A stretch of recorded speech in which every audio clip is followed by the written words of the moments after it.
अगला चरण।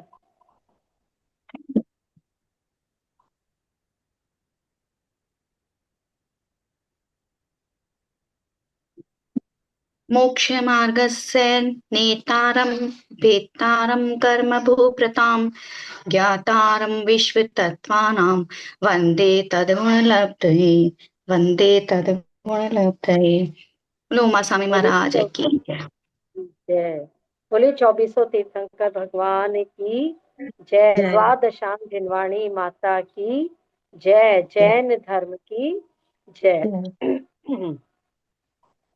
तत्वार सूत्र में हम 7वें अध्याय को अध्ययन कर रहे हैं, जिसमें से हमने 11 सूत्र पढ़ लिए 7वें अध्याय के, और कैसे शुभ आश्रव होता है, किन किन कारणों से होता है, ये हम लोग पढ़ रहे हैं। तो आज पढ़ेंगे सूत्र नंबर 12। पहले मैं पढ़ूंगी, फिर उसके बाद में चांदनी जी आप पढ़िएगा, ठीक है। जगत काय स्वभावौ वा संवेग वैराग्यार्थम। एक जगत काय स्वभावो वा संवेग वैराग्यर्थम वैराग्यार्थम। है वैराग्यार्थम। ना, वैराग्य होता है, उसके आगे आ है तो वैराग्यार्थम। हाँ। अब बात चल रही थी कि किस प्रकार से किन किन वो भावनाओं का चिंतन करना चाहिए कि हम अपने व्रतों में स्थिर रह सके। यही बात चल रही थी ना। जो श्रावक था वो आचार्य श्री से पूछ रहा था कि क्या क्या हमें भावनाएं भानी चाहिए, तो हम इसमें पढ़ चुके थे कल सूत्र में। अब उसने पूछा कि जो व्रती जीव है, जिसने व्रत लिए हुए हैं, तो उसको संवेग और वैराग्य उसका बना रहे या वैराग्य में और वृद्धि होती रहे, तो उसके लिए कौन सी भावना का चिंतन करना है। क्या बोल रहे हो?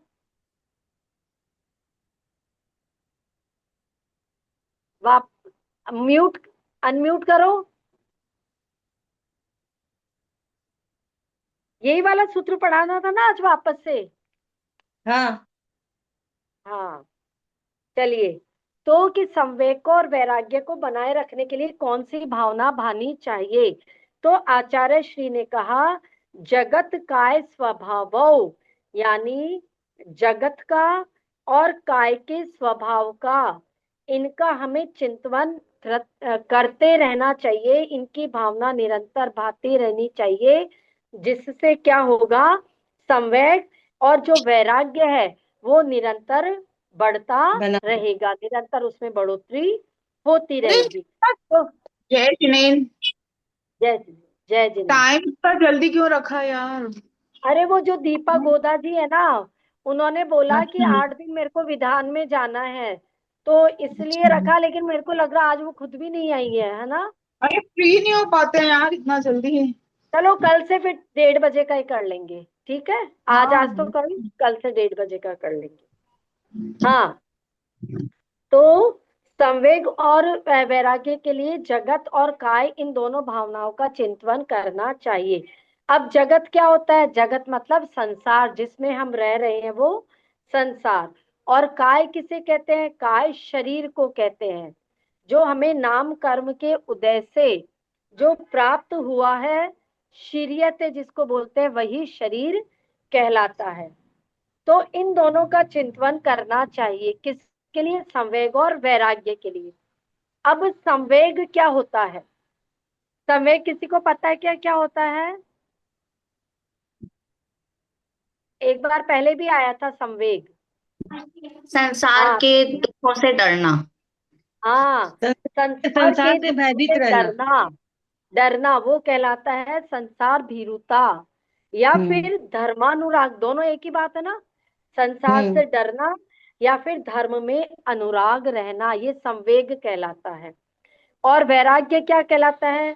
तो शरीर से और पंचेंद्रिय के जितने भी विषय हैं, उन सब से विरक्त रहना, उनकी विरक्ति के भाव को वैराग्य कहते हैं। ठीक है। अब जैसे जो इसमें पहले ही बताया था कि व्रती जीवों के लिए, क्योंकि व्रती जीव है तो उनको ही तो वैराग्य हो जाता है ना, तभी वो व्रत आदि ले लेते हैं। तो व्रती जीव जिनको वैराग्य तो हो गया, पर और ज्यादा उनकी विरक्ति बनी रहे, उसके लिए किस भावना का चिंतन करना है? जगत का वैराग। और काय का। अब जगत क्या होता है? जगत होता है संसार। उससे कैसे वैराग्य आएगा?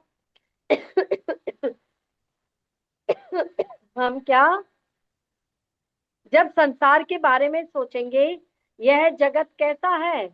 अनादि है, अनादि निधन है, ये वैत्रासन में बना हुआ जगत है।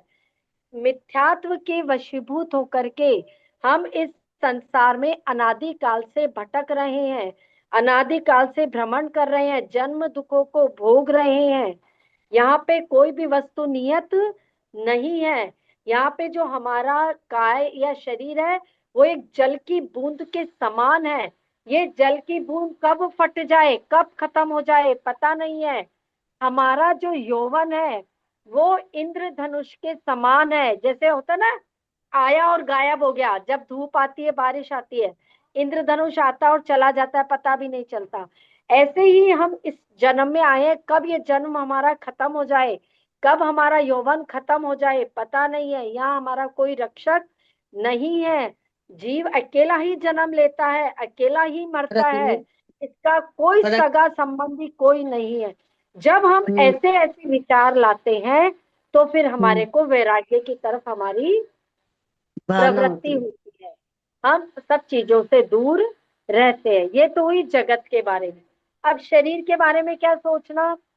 तो शरीर के बारे में क्या सोचना कि शरीर जो है हमारा, ये भी नश्वर है। ये मिट्टी की काया एक दिन मिट्टी में मिल जानी है। यहाँ ये इसके समान अपवित्र और कोई दूसरी चीज नहीं है। आचार्यों ने जो वैराग्य भावना लिखी है ना, उसमें लिखा है ये बहुत अपवित्र शरीर है, और साथ में इसकी दुर्जन से कल्पना वो की है, कंपैरिजन, कि दुर्जन देह स्वभाव बराबर मूरख प्रीति बढ़ावे। ये जो शरीर है ये दुर्जन है। दुर्जन क्यों बोला इसको?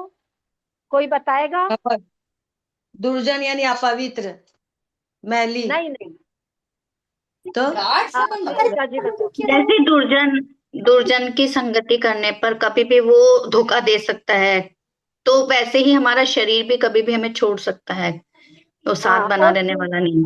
हाँ, ये कभी भी हमारा साथ छोड़ सकता है, धोखा दे सकता है हमारे को, और हाँ, रोज देता है कि नहीं? आप इसको रोज सुबह से शाम तक खिलाते हो, पिलाते हो, नहलाते हो, धुलाते हो, दूसरे दिन वापस वही भूखा का भूखा, वही गंदा का गंदा। तो ये दुर्जन हुआ कि नहीं हुआ शरीर? हाँ, और लिखा है मूर्ख प्रीति बढ़ावे, जो इससे प्रीति करता है शरीर से उसको मूर्ख कहा है। शरीर से जो प्रीति बढ़ाता है, ये शरीर जो है निस्सार है, ये रोगों का घर है।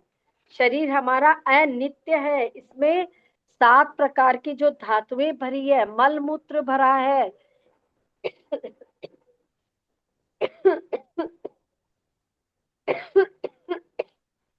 सॉरी।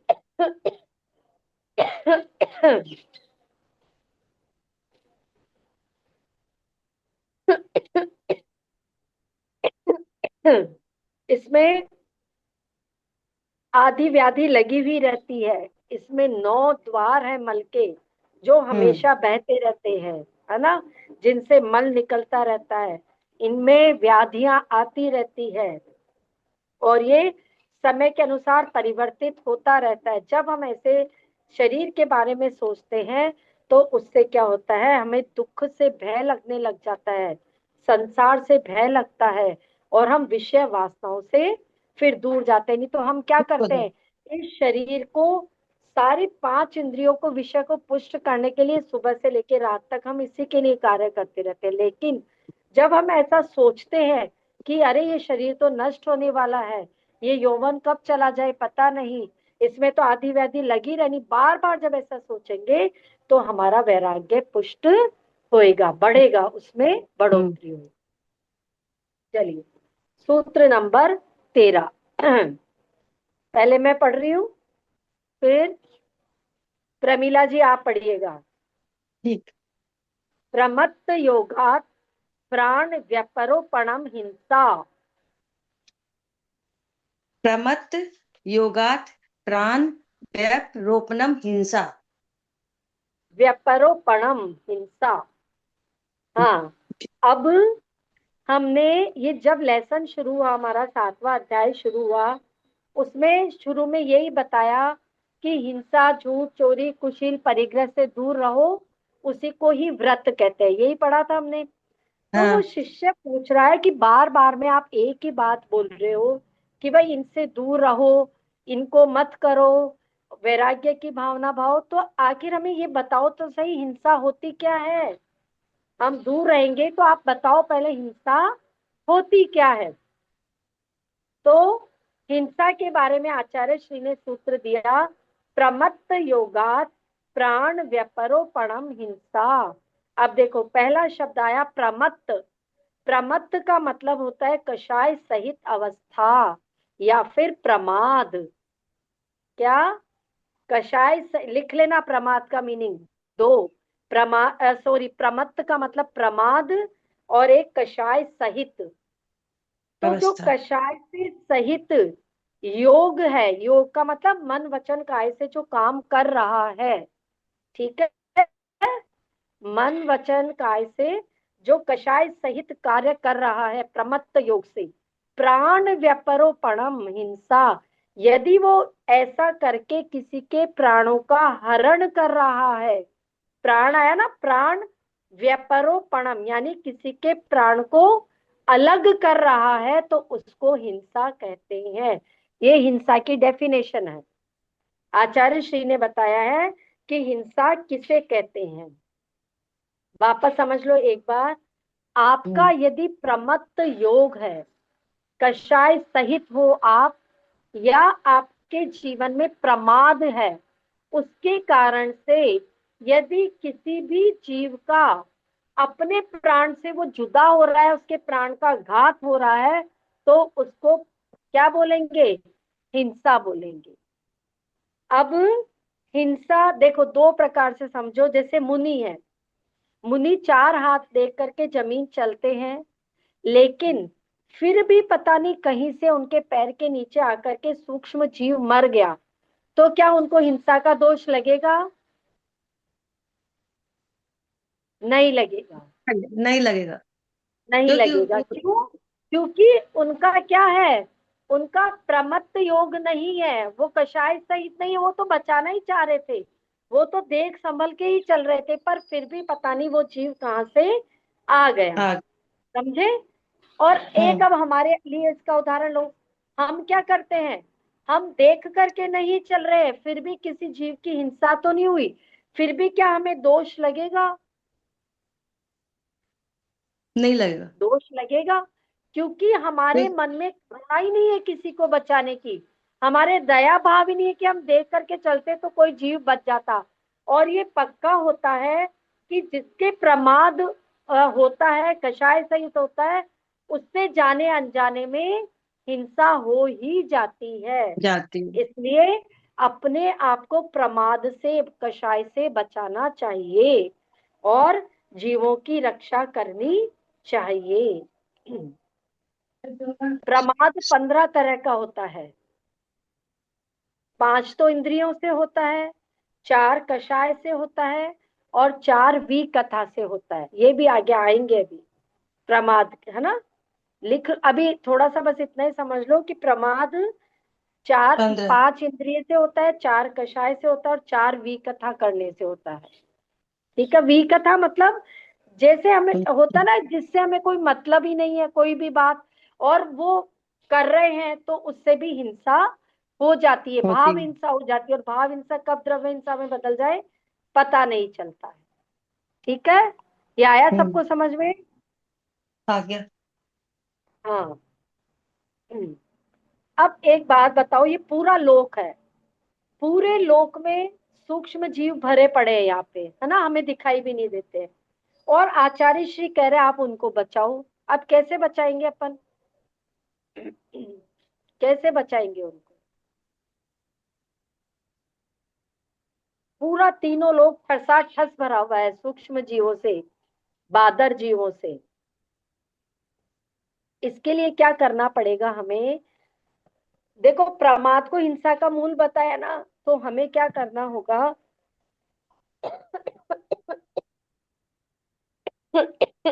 यत्नाचार पूर्वक प्रवृत्ति करनी हो। हाँ, बिल्कुल सही। यत्नाचार पूर्वक यानी अपने आप को हमेशा अवेयर रखो कि हमें हमारे से किसी भी प्रकार से किसी चीज का घात नहीं हो जाए, है ना? खाने में, उठने में, बैठने में, चलने में, फिरने में, नहाने में, धोने में, हर एक क्रिया में सतर्क रहो, सावधान रहो। सोचो कि यदि हमने प्रमाद किया तो हमारे से किसी भी जीव का घात हो सकता है, तब तो हम उन जीवों को बचा सकते हैं, नहीं तो फिर क्या होगा? वो जीव मर जाएंगे जिसका दोष हमें लगेगा। अतः विवेक पूर्वक क्रिया करें, हर क्रिया विवेक पूर्वक करें। खाना बनाते समय, कपड़े धोते समय, सफाई करते समय, हर काम करते समय। ठीक है?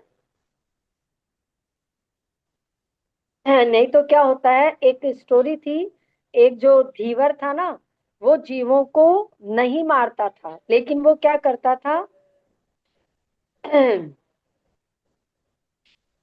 फिर भी मतलब वो क्या यत्ना, जैसे उसके नियम था कि भाई एक ही मछली आएगी तो उसको कुछ खाऊंगा, ऐसा था।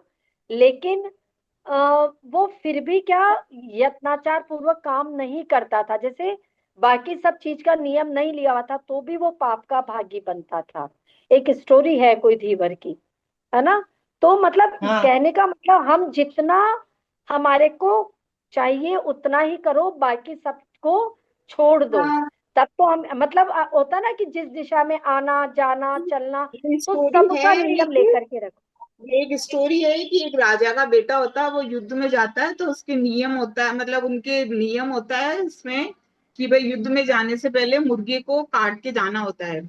तो लेकिन उसके इस तरह के त्याग होते हैं, हिंसा के त्याग होते हैं उसके।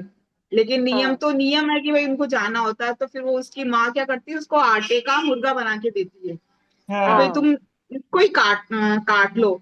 लेकिन उसको जब वो सोचता है चलो ठीक है इसको काट लूंगा, लेकिन इसको काटने के बाद भी नाम तो वही हुआ कि वो मुर्गा है।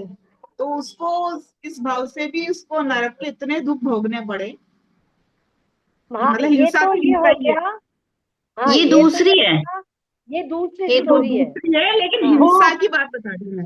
हिंसा हाँ हाँ, हिंसा इसमें ही ये है। चीज आ गई कि उसने हम्म, उसमें इसकी स्थापना कर दी थी मुर्गे की।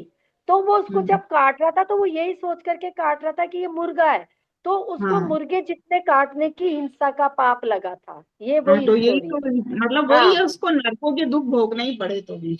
हाँ, ऐसे ही यदि हम विवेक पूर्वक मान लो कोई काम करें जिससे कि बाकी के सब, जैसे जितनी मान लो हिंसा हमसे होनी थी वो तो हो गई, लेकिन बाकी की तो बच जाए ना, तो हाँ जी। विवेक पूर्वक काम करें, अवेयर रहे, सावधान रहे। वो ठीक है। आप जो बता रहे हो वो ये है कि वो पहली मछली को छोड़ता है, पहली मछली का उसका त्याग होता है, हाँ हाँ जो पहली मछली आएगी। हाँ, ये देखो मेरे को याद देखो वो क्या था कि जो वो धीवर था, मछली मतलब उसने ऐसे लिया था ना कि जाल में मछली नहीं आएगी, है ना?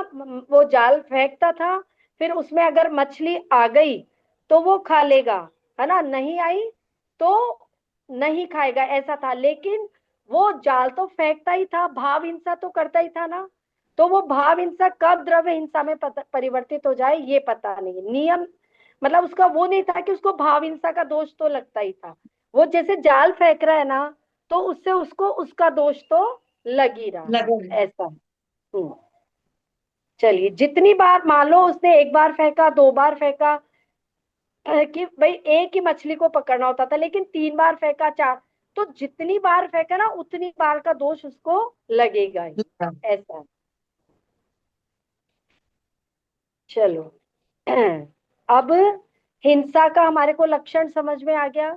हिंसा के बाद में था असत्य, दूसरे नंबर पे। तो इसका क्या लक्षण है? तो सूत्र नंबर 14, हाँ, पहले मैं पढ़ रही हूँ, फिर दीपा दीदी। ए सदभिधानम नृतम। है सददी सदबी दानम नृतम। हाँ, इसमें झूठ का लक्षण बताया है। अनृत, यहाँ पे आया ना, ये असद्भिधानम नृतम लास्ट में, अनृत। अनृत का मतलब होता है झूठ। झूठ। या यहाँ पे आया है असत, शुरू में आया ना असत, तो असत का मतलब है ये सत्य का क्या है, अपोजिट है। जो सत्य नहीं है वो क्या है, असत्य है। हाँ। असत है सच, सच का मतलब झूठ होता है। ओ सॉरी, सच का मतलब सच बोला और उसका विपरीत झूठ बोला, यानी नृतम। अब क्या हुआ, कैसे, जो बात जैसी है उसको यथावत वैसे नहीं बोला, तो वो क्या, किसकी श्रेणी में आएगा, वो झूठ की असत्य। श्रेणी में आएगा। हम इसको एक बार, मैं पहले भी इसकी डेफिनेशन बता चुकी हूँ, सच की। हित मित प्रिय वचन बोलना सच कहलाता है। इसकी भी एक स्टोरी बताई थी कि एक वो चिड़िया पकड़ने वाला था और एक साधु थे। अब वो साधु, सब साधु के बारे में बहुत बोलते थे कि भाई ये साधु बहुत अच्छे हैं, इनको तो सब चीजों का ज्ञान है, इनको तो मतलब ये आगे पीछे का भी सब कुछ पता लगा लेते हैं। तो वो जो चिड़ी मार था, वो कहता था सब झूठ बोलते हैं, इनको कुछ पता नहीं है, सब इनके बारे में गलत गलत बोलते हैं। उसने क्या कहा, मैं पता लगाता हूँ इन साधु का कि ये आखिर है कैसे। तो उसने क्या करा, एक चिड़िया को ऐसे अपने हाथ में लिया, यूं पकड़ लिया, ऐसे ऐसे गर्दन से, यहाँ से ऐसे पकड़ लिया, और साधु से पूछा, बताओ ये चिड़िया जिंदी है कि मर गई। अब साधु तो उसका अभिप्राय समझ गए कि मैं जो बोलूंगा ये उसका उल्टा ही करने वाला है। क्यों, क्योंकि उसको तो गलत सिद्ध करना था ना साधु को, कि भाई साधु झूठे हैं, पाखंडी है, इनको कुछ नहीं आता है। उसको तो यही सिद्ध करना था। तो उसने, साधु ने सोचा, अगर मैं बोल दूंगा कि भाई ये जिंदा है, तो वो क्या करेगा, तुरंत, उसने ऐसे पकड़ा हुआ था ना हाथ से, तो ऐसे गर्दन ठीक। दबा के कह देगा ये तो मरी भी है, मर आप तो गई। झूठ हाँ। बोल रहे हो, आपको कुछ पता नहीं है। तो साधु हाँ। ने उल्टा बोला। उन्होंने क्या बोला, ये चिड़िया तो मरी हुई है, जबकि उनको पता था वो चिड़िया जिंदा है। उन्होंने कहा हम्म। अरे ये तो मरी हुई है। तो उसने तुरंत उड़ा करके क्या बोला कि अरे ये मरी हुई का, ये तो जिंदा है, देखो आपको तो कुछ पता नहीं है। साधु हम्म। ने ये कबूल करना ज्यादा अच्छा समझा कि हाँ मुझे कुछ नहीं आता, एक चिड़िया के प्राण बचा लिए उन्होंने, हाँ। है ना। हम्म। हाँ, तो एक जीव के प्राण बचाना श्रेष्ठ है, कैसे, हित मित और प्रिय वचन बोल करके, अच्छे वचन बोल करके, चाहे उनको खुद को कैसा भी वो करना पड़ाओ, झूठ बोलना पड़ाओ, लेकिन वो प्राणी के जान बचाने की अपेक्षा से वो सत्य था। हम्म। ठीक है, ठीक।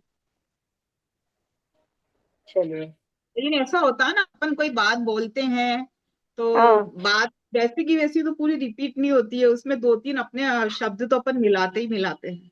होता हाँ, नहीं होता है, मिलाते तो वो भी झूठ की ही श्रेणी में ही आता है क्या? मेरी बात है? सुनो, नहीं मेरी बात, शब्दों पे ज्यादा ध्यान मत दो, भावों पे ध्यान दो, कि भाई उसका अच्छा। भाव क्या था। शब्द तो देखो सबके अपने हिसाब से चलते हैं, लेकिन अभिप्राय तो वही होना चाहिए ना।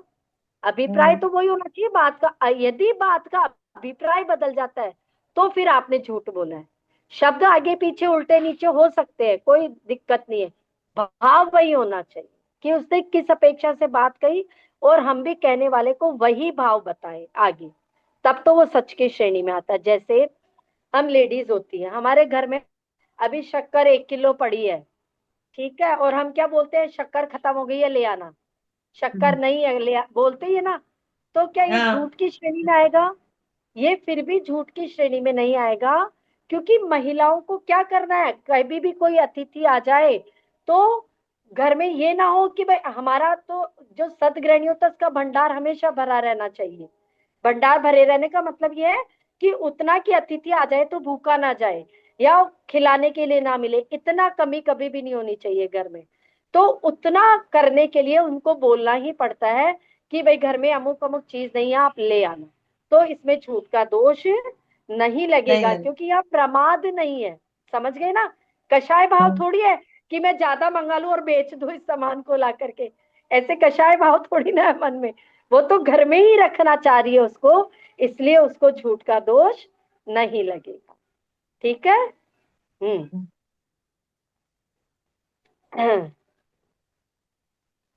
एक गुरु है, यदि वो शिष्य को सुधारने की दृष्टि से उसको फटकारता है, डांटता है, तीखे वचन बोलता है, तो क्या ये असत्य की श्रेणी में आएगा? नहीं आएगा। ये भी नहीं आएगा। क्यों? क्योंकि गुरु चाहता है कि मेरे शिष्य सुधर जाए, है ना, सद्मार्ग पर लग जाए, वो अच्छा पढ़े और उन्नति करे, इसलिए वो भी असत्य की श्रेणी में नहीं आएगा। तो अब ये जो दो तीन एग्जाम्पल दिए, इससे आप समझ जाना कि सत्य किसको कहते हैं और असत्य किसको कहते हैं।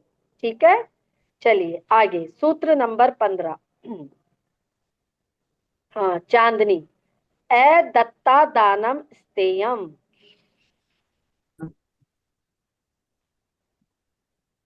अदत्ता दानम तेयम। हाँ, अब चोरी का लक्षण। स्तेयम, स्तेयम का मतलब होता है चोरी। तो चोरी किसको कहते हैं?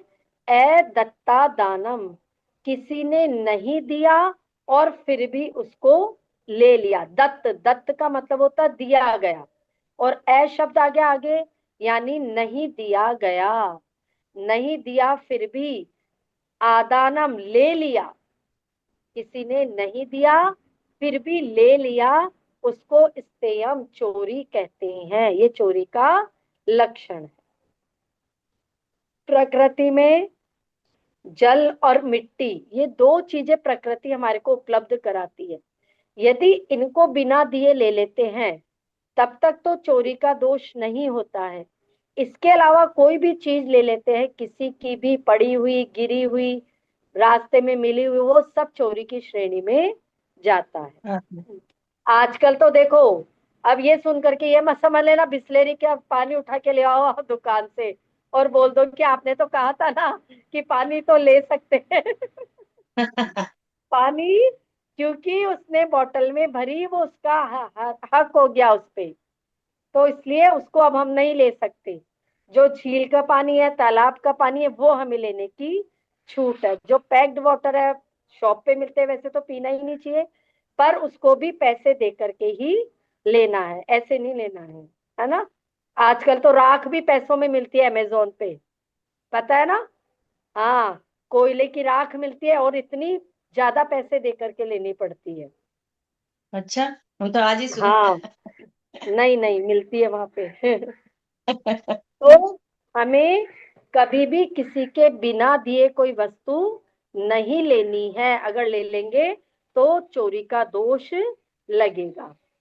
अब मार्ग में मान लो अपने को ये मिल गए, कोई सोना चांदी की वस्तु मिल गई, ठीक है, हमने उसको उठा लिया और उठा करके उसको शुभ काम में लगा लिया, तो क्या चोरी का दोष है?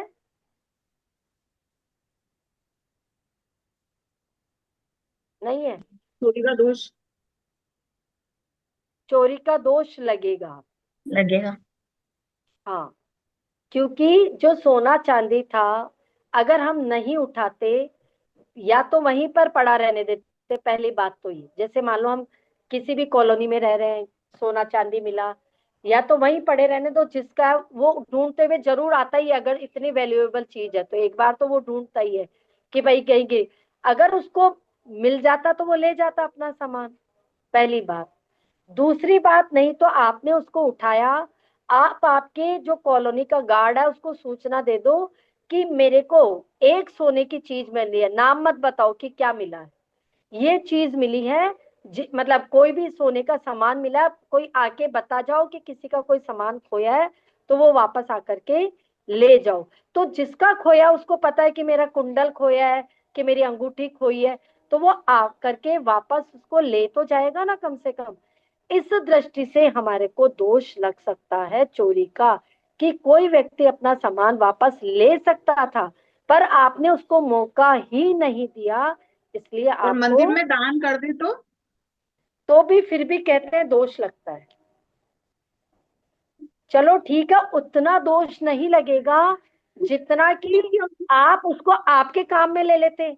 आपने अंगूठी आपके काम में ले ली, आपके घर में, उतना दोष नहीं लगेगा, फिर भी दोष तो लगेगा। लगेगा। ठीक है।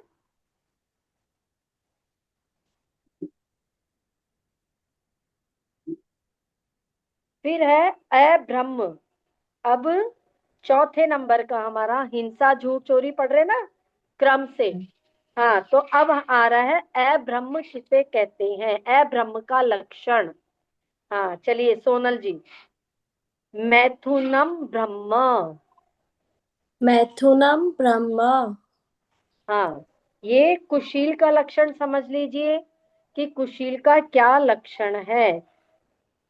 तो कुशील का लक्षण है मैथुन करना। जो स्त्री पुरुष के साथ या पुरुष स्त्री के साथ जो संबंध बनाते हैं उसको मैथुन कहती है, और वह अब्रह्म है, कुशील है।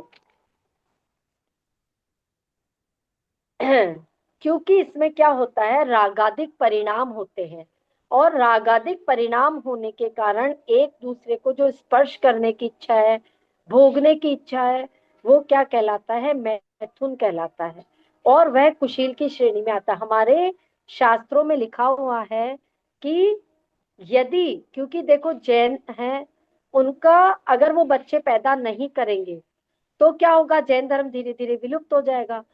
तो जितनी बार आपको बच्चा पैदा करना है, यदि उतनी बार आप संभोग करते हो तब तक तो वो ब्रह्मचर्य की श्रेणी में है। लेकिन यदि आप उसके अलावा संबंध करते हो तो फिर वो मैथुन की श्रेणी में आता है, और वह कुशील की श्रेणी में आता है। पहले के जो व्रती आदि लोग होते थे वो सिर्फ उतनी ही बार भोग करते थे जितनी बार कि उनको बच्चे पैदा करना है, उससे ज्यादा नहीं। ये शास्त्रों की बात बता रही हूं मैं आप लोगों को। तो बाकी सब जो भी करते हैं वो कुशील की श्रेणी में आता है।